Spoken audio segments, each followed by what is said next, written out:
On June 12th, the biggest stock market debut in history starts trading, SpaceX going public at the highest price tag any company has ever carried onto its first day of trading. And somewhere in the first few minutes, the price is going to jump. Maybe a lot. The moment it does, millions of people are going to take that jump as proof they need to get in before it's too late.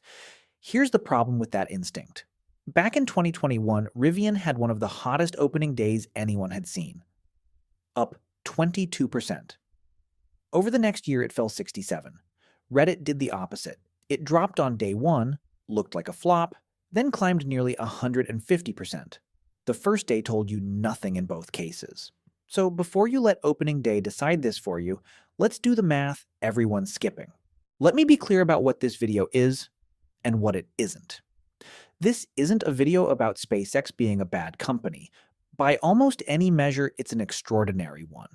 It launches more rockets than entire nations, and its satellite network reaches more than 160 countries. So if you came here looking for someone to tell you the rockets won't fly, that's not what this is. This is about something different, and in a way more important. The difference between a great company and a great investment at a given price, on a given day. Those are not the same thing, and the gap between them is exactly where ordinary investors lose money on deals like this one. Here's the part most people never see. An IPO isn't a single event where everyone shows up and buys at the same price. It's a sequence, a machine built in a very specific order, and the people who designed that machine sit at the front of the line. By the time you, sitting at home, are able to click buy, several groups have already taken their positions ahead of you. Most of the day one excitement is engineered to make you forget that. So over the next few minutes, I'm going to walk you through that machine, one stage at a time. We'll look at what you'd actually be buying, what the price really is compared to the business underneath it, who got the good seats and who didn't, what history says tends to happen next, and the wave most retail buyers never see coming.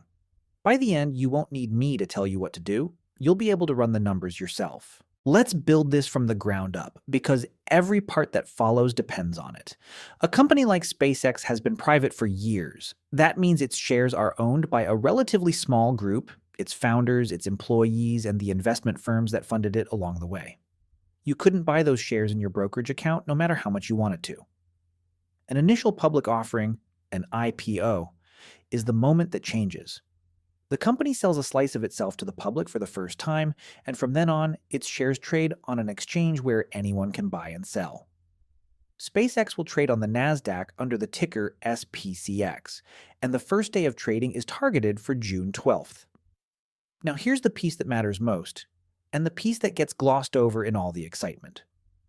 There are actually two different prices involved, not one. The first is called the IPO price. For SpaceX, that's $135 a share. This is the price set before the stock ever trades, negotiated between the company and the big banks running the deal. The shares sold at that price go almost entirely to large institutions and a limited pool of insiders. The second price is the one you'll probably actually pay. When the stock opens for public trading on June 12th, it opens at whatever buyers and sellers agree to in the open market. And for a deal this hyped, that opening price is almost always higher, sometimes much higher than the $135 IPO price. Hold on to that gap between the two prices. It's going to matter more than almost anything else, and we'll come back to exactly who profits from it. Before we talk about whether the price makes sense, we have to be honest about what's underneath it.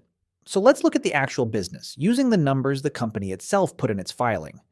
In 2025, SpaceX brought in about $18.7 billion in revenue. That's a serious large business, but here's the first thing the headlines don't lead with. In that same year, the company didn't make a profit. It lost roughly $4.9 billion. Now, where does that revenue come from? This surprises a lot of people. Most of us think of SpaceX as a rocket company, but the rockets are no longer the main story. The single biggest piece of the business is Starlink, the satellite internet service, which brought in about $11.4 billion, roughly 61% of all revenue. And more than that, Starlink is the only part of the company turning a meaningful profit, generating around $4.4 billion in operating income. The launch business, the rockets themselves, is growing, but slowly. And the artificial intelligence piece the company recently folded in is, at this stage, burning cash rather than making it.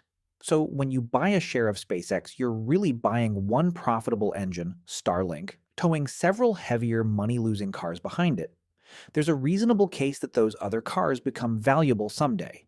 But someday is doing a lot of work in that sentence. And as we're about to see, the price is being set as if someday is already here. One honest note so no one can accuse us of cherry picking. That 18.7 billion includes the AI business on paper for the full year, even though it only joined the company partway through. Strip it out, and the picture leans even more heavily on Starlink. Either way, the conclusion is the same. One engine is doing almost all the real work. Now we can finally talk about the number, and I want to show it to you in a way that the breathless coverage won't.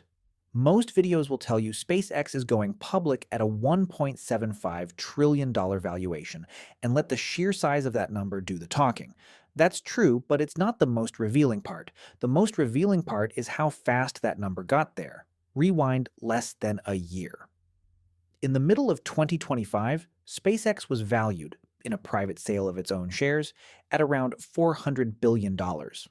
By the time it goes public, that figure is 1.75 trillion. That's a 4.4 times increase in roughly 11 months. So you'd expect the business underneath to have grown enormously in that time, right? It didn't. Revenue grew about a third. The rockets didn't get 4 times better. The satellites didn't quadruple. What got 4 times more expensive was the story. Let me put the final price in terms you can actually judge. At $1.75 trillion against about $18.7 billion in sales, you are paying roughly $94 for every single dollar of revenue this company brings in. 94 to 1. For a business that, again, is currently losing money.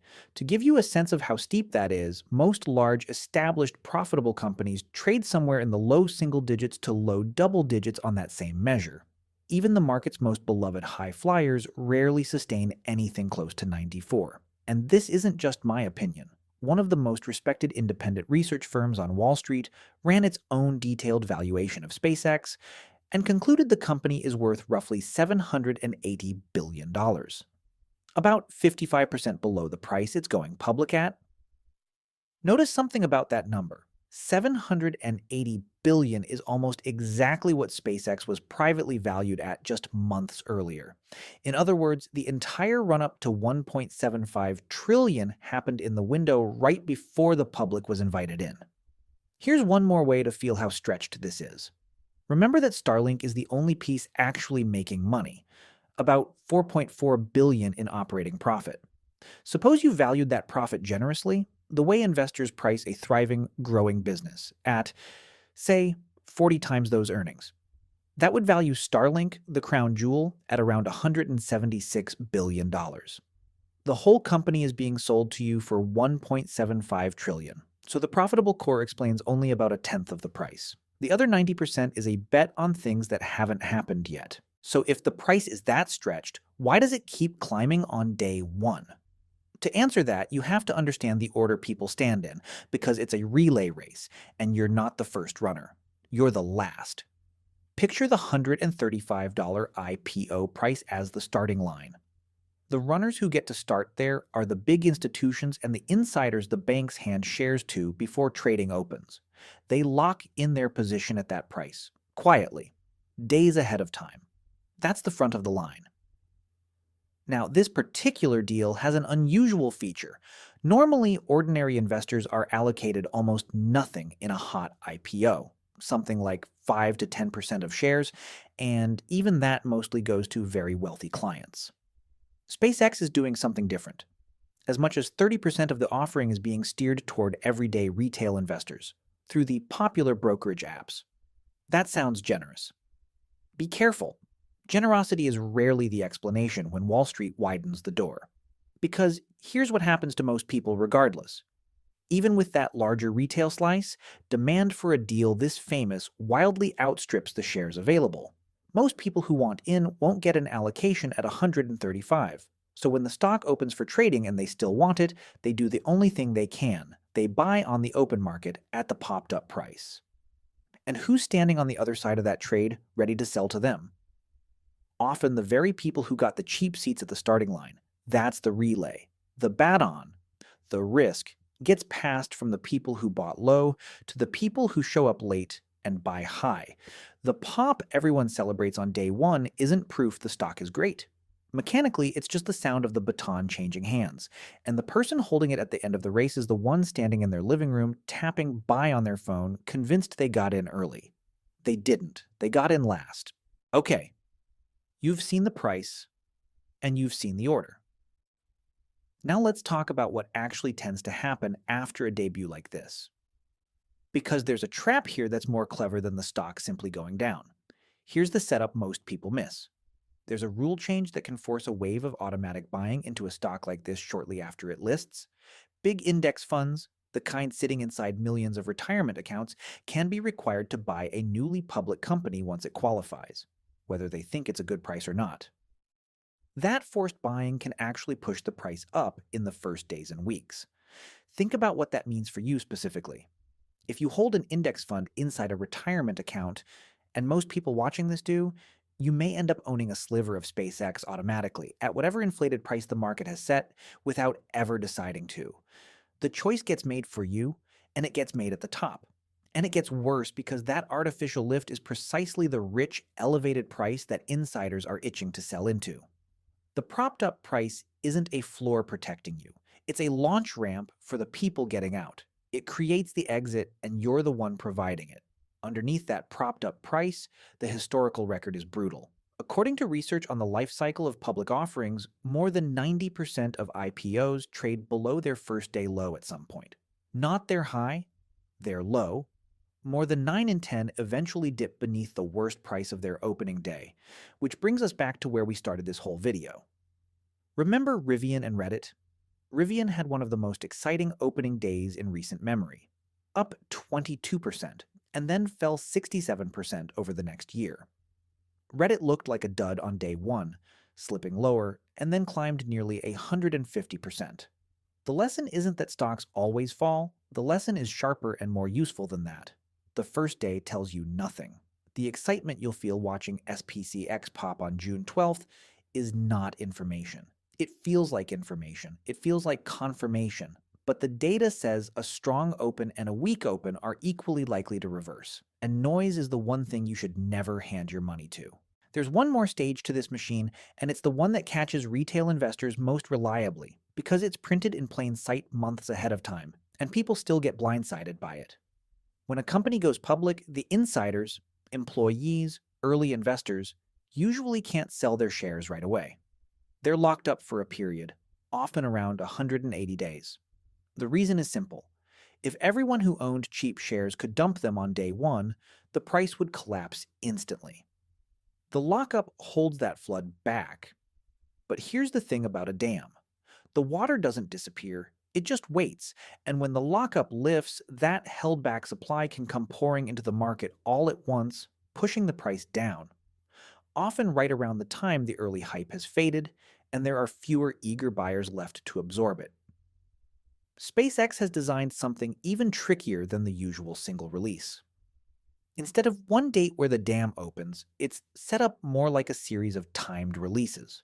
A meaningful chunk of insider shares can start hitting the market just a couple of days after the company's first quarterly report as a public company, which would land only a few months after the debut, likely late summer.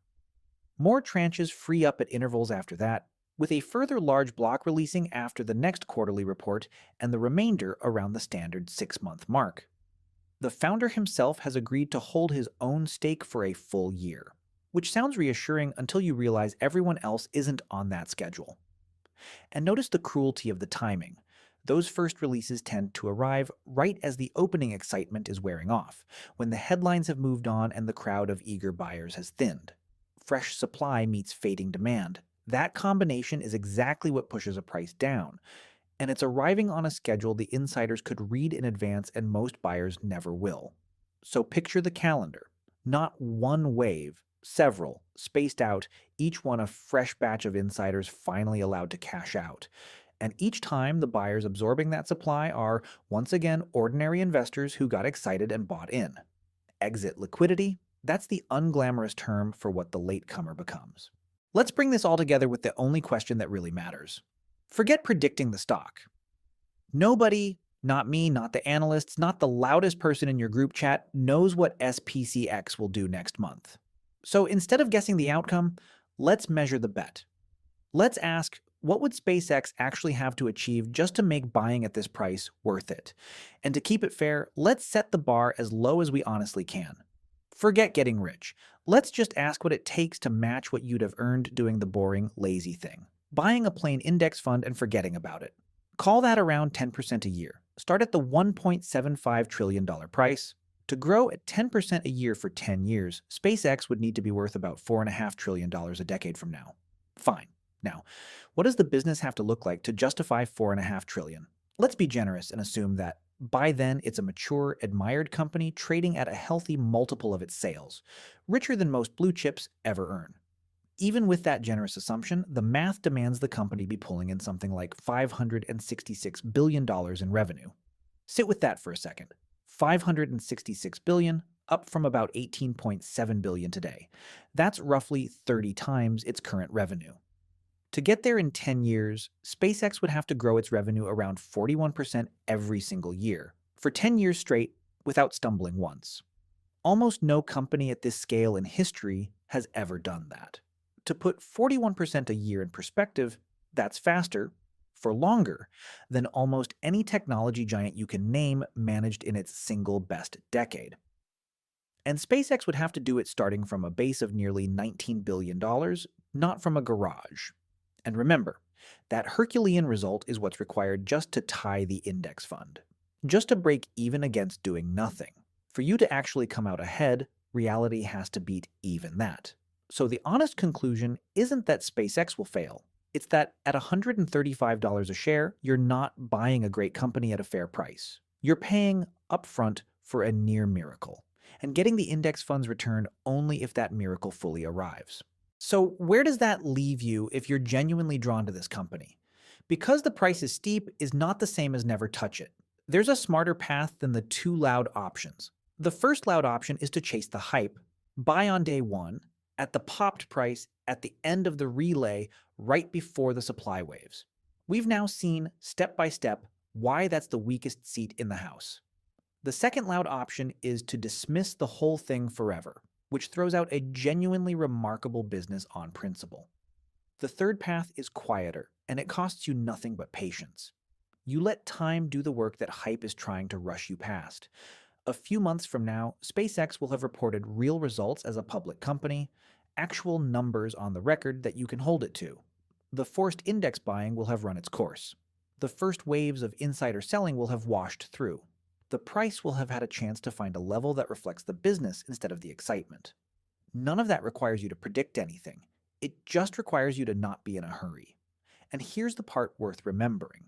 The best companies of the last few decades stayed buyable for years.